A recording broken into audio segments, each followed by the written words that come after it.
Greetings, campers, and welcome back to another Camp Legend Lorcana video with your boy Gibby. We are days away from departing the shimmering skies and diving deep into the Azurite Sea. Set 6 releases here in just a couple of days for Disney Lorcana, and Ian and I are back with our tried and true 15 decks in 15 minutes video. We are going to be running through a different deck for each color combination, hopefully a new archetype, utilizing some of the new cards we are set to see in the Azurite Sea set here that we'll have in our hands here in a couple of days. 1 minute for each color combination. Let's get into it. First up for me is Heroes and Haymakers, my Ruby Steel deck. This is a challenge-based deck, and we've got some new challengers added to the field here with Calhoun Marine Sergeant, a fantastic 2-drop, maybe one of the most underrated cards here in the set, just because it is so durable. This deck is full of heroes, and we are going to be challenging our opponents at every turn. We've got rush characters. Phil is buffing up our heroes and giving us additional lore every time we play one. Maui Half Shark, a new legendary here, is returning some of our key songs and actions back into our hand every time he challenges somebody, and every time we play those actions is giving us more lore. Wreck-It Ralph Ham Hands is taking advantage of some of the items and locations that we've got. Thebes is giving us lore every time we challenge with one of our heroes. Medallion Waits giving us additional attack and keeping our card draw healthy. And Last Hope is allowing us to break through those units that decide to stay standing, but our heroes, they're no match for them. All right, so the concept with Fairy Flood is that we are going to be playing as many evasives as possible to combo with the Blue Fairy and Peter Pan Shadowfinder. So the evasives will turn into Rush, and the Floodborns will draw us cards. So that means that we're running some of the new cards like Tinkerbell Fast Flyer, effectively 8 copies of Minnie Mouse Stylish Surfer in the deck now. We've got the Genie Wish Fulfilled, evasive, draws us cards. We have Minnie Mouse Wide-Eyed Diver, Aladdin Intrepid Commander, Archimedes Electrified Owl, Tinkerbell, Queen of the Azurite Fairies, which notably will buff Tinkerbell and Blue Fairy, both of them are fairies, and Aladdin Heroic Outlaw. All these Floodborns to synergize with Blue Fairy, draws cards. The cool thing here is the Maui Half Shark is going to let us reclaim an action card from the discard pile every time it challenges another character, which it can do with Rush, thanks to Peter Pan Shadowfinder. Some cool stuff. Let me know if it works for you. I'm really interested in seeing if this evasive archetype actually can hang. Amber Amethyst Aggro Rosebuds. We're going to keep this train rolling from last set where this deck finally broke into viability, but with a couple new cards. Diablo Obedient Raven is just a different change for the 1-drop. I think it's going to be a little bit more consistent. You're always going to get the card whenever this card is banished versus sometimes not getting the card off of your Chernabog's followers. 1-drop Diablo might be a bit more consistent. We've got Chip's Friend Indeed. This is basically the same effect as our Donald Duck Musketeer Soldier that we saw have quite a bit of usefulness, and it was almost a staple in the Amber Amethyst aggro deck last set. Now we've just got more copies of it to be able to play in Chip Friend Indeed. And then the White Rose Jewel of the Garden, similar to Merlin Goat. Every time you play this card onto the field, it's going to gain you a lore. You're going to gain additional lore every time you can play it again if you bounce it back with a snake or a fox, something like that. So we've got more consistent lore hitting the field early on these mid turns. This deck just looks like it's going to keep getting better. I'll be honest, this deck is a pile, which is kind of what inspired the name Whosits and Whatsits, because it is a hodgepodge of all of the different aggressive item-focused synergies that I could come up with. I have no idea which ones of these are going to prove to be more effective than others. Is it Sheriff of Nottingham? Is it Ariel Whosit Collector? Is it Gadget Hackwrench, one of the coolest new cards, which buffs its questing whenever you play an item? But with Oswald Lucky Rabbit, there is a lot of potential to run a high item count list and cheese out items all game, creating a massive board of items. I wanted to try an approach where we didn't do the Tamatoa Lucky Dime thing. So instead, we've got Medal of Heroes and Eye of the Fates to buff up Ariel and Gadget, as well as a cheeky Sapphire Chromacon to blow up those items and gain lore. Let me know what you think. Let me know if you test it. Tell me how it goes. Go Robin's Bow for the Emerald Steel combination here. We finally have enough density to be able to possibly play a ping deck.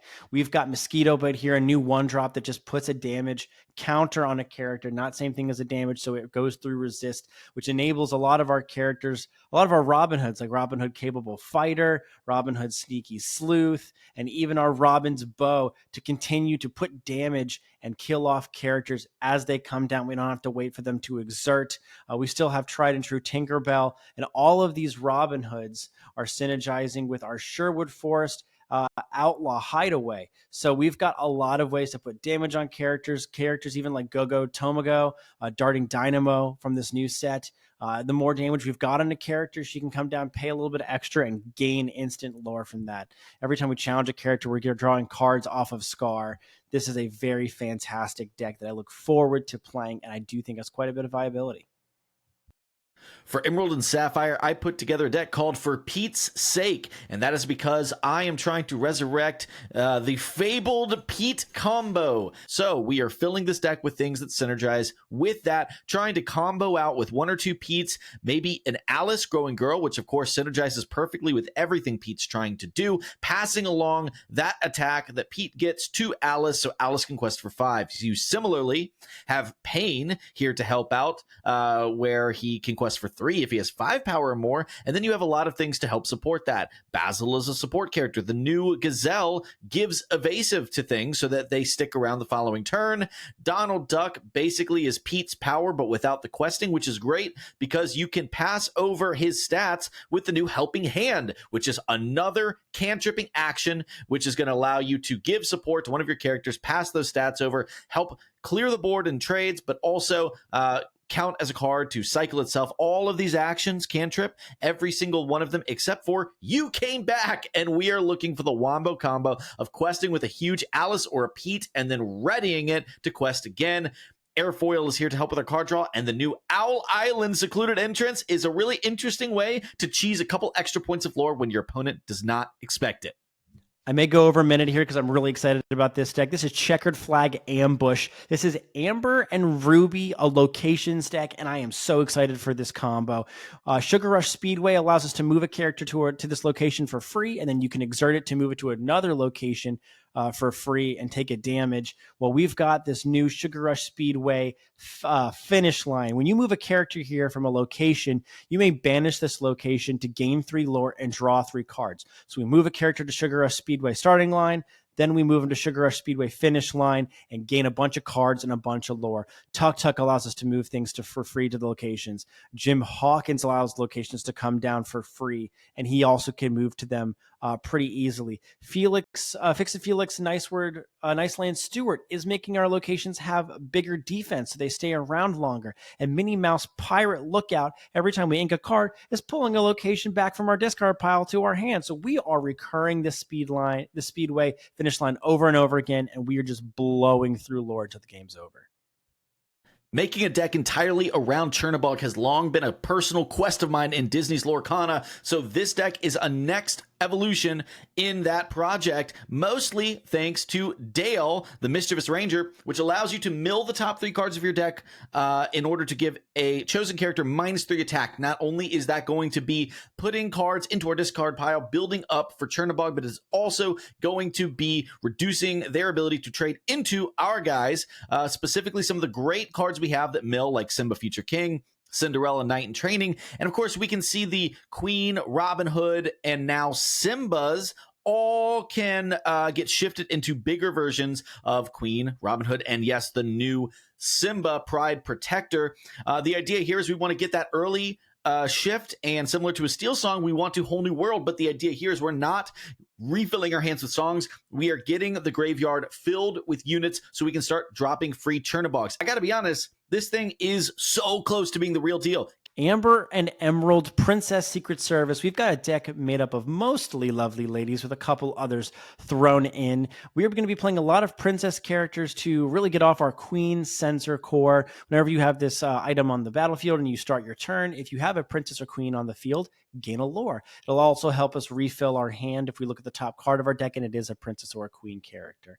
Tiana Restaurant Owner is one of the most hyped up cards from this Azurite Sea set, where it's going to be debuffing our opponent's cards as they try try to challenge and clear our units if they don't pay the additional penalty. Other cards like Vanellope von Schweetz, every time we play a princess character, we're debuffing our opponent's board until the start of our next turn, which is only going to make cards like Under the Sea more consistent as we try to clear our opponent's boards in big waves, along with the old classic Kita combo. We've got Mother's Knows Best, and We Don't Talk About Bruno to bounce cards back to our opponent's hand as well. We're playing a lot of songs, we're debuffing our opponent's board, and we are going wide. All right, so for the possible worst color combination in Lorcana, which is Amber and Sapphire, we have Hairy Baby. That is, of course, in reference to the new legendary Baymax. And the concept here is we're doing a little bit of a Mufasa Betrayed Leader build. The coolest thing about this is using Pluto to turn around and ramp onto turn 2 a Pleakley, which can put the Pluto into the Inkwell and create a 3/4 body. That's pretty great. Or ramp into Tadashi Hamada, which will, when it dies on the opponent's turn, ramp itself and a card from top. Pretty solid for getting into our bigger late game threats. The last thing is, in order to have a touch of removal, which this combination typically lacks, we have Alice Growing Girl to give our things support, and in conjunction with the Queen commanding presence, buff up the opponent's attack in order to use World's Greatest Criminal Mind and Minnie Mouse Musketeer Champion. Let me know what you think.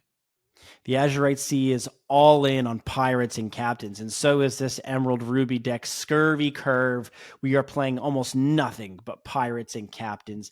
New cards like Moana, Self-Taught Sailor. This character can't challenge unless you have a captain in play. That's no problem, because we've also got new cards like Wendy Darling, Courageous Captain, that gains a lore and an attack whenever you have a pirate in play. So they're helping each other. Donald Duck First Mate is gaining a lot of lore when you've got a captain in play, and his companion, Daisy Duck Pirate Captain, also is gaining you cards whenever time you quest at a location. Well, it's a good thing that Jolly Roger allows us to move our pirates to it for free. Other cheap locations like Hidden Cove, we'll be able to stick them out to help keep our characters on board, and taking care of some of our new utilizing some of our new pirates and captains. Like we've got like John Silver for Ferocious Friend, dealing a damage to ready our characters. Minnie Mouse Pirate Lookout, which we saw in our Checkered Flag Ambush deck, pulling locations back to our hands. That way we can continue to rush with our pirates, and then curving into our nice top end, some classic cards that haven't been seen in quite a while, like John Silver Alien Pirate. This will be the closest to an existing meta list that you're likely to see in this video. Of course, we have the staples, of course, the bounce package. We have the Elsa Fifth Spirit shifting into the Elsa Spirit of Winter. But what I wanted to do with this deck is showcase some of the cool new cards in here, not just the Genie Wish Fulfilled, but also take last set's Merlin Intellectual Visionary and allow it to go and get things like our one-off Rafiki Ethereal Guide, as well as some of the other one-offs like Mufasa, the Hades, and even something like a one-off Let It Go. But the cool thing here is, since Tipo is our main ramp source, we also have Sail the Azurite Sea. You're going to be seeing a lot of this, not only in my decks, but in decks all over, as an additional consistency tool to make sure you can always ramp onto, and in the late game, it just cantrips itself away. Give this a try. Let me know what you're doing with your Blurple lists. Light the Lamp is an Emerald Amethyst deck that is both utilizing Jafars and Genies. We are all in on the Aladdin franchise. Genies, with the new Genie Wonderful Trickster, whenever you play a card, draw a card. Synergizes very well with our classic Jafar Striking Illusionist, where every time when he's exerted and you draw a card, you gain a lore. So every time we play a card, we're drawing a card, we're gaining a lore with Jafar, we're playing another card, doing the same thing over and over again, and we have got quite a bit of density of Genies and Jafars to make sure we can get our big boys out. Genie Wish Fulfilled might be one of the most utilized cards.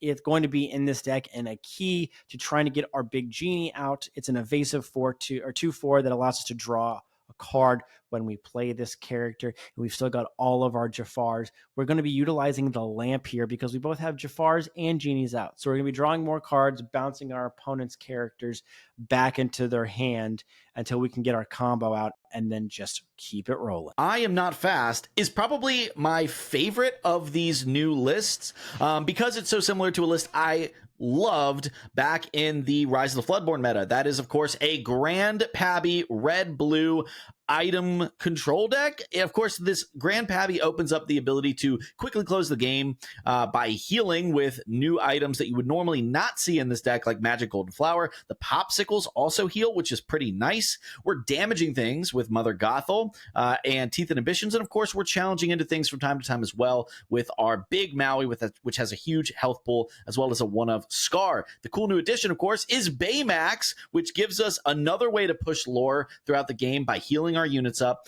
and of course directly combos with Grandpappy to double dip on that healing lore gain combo.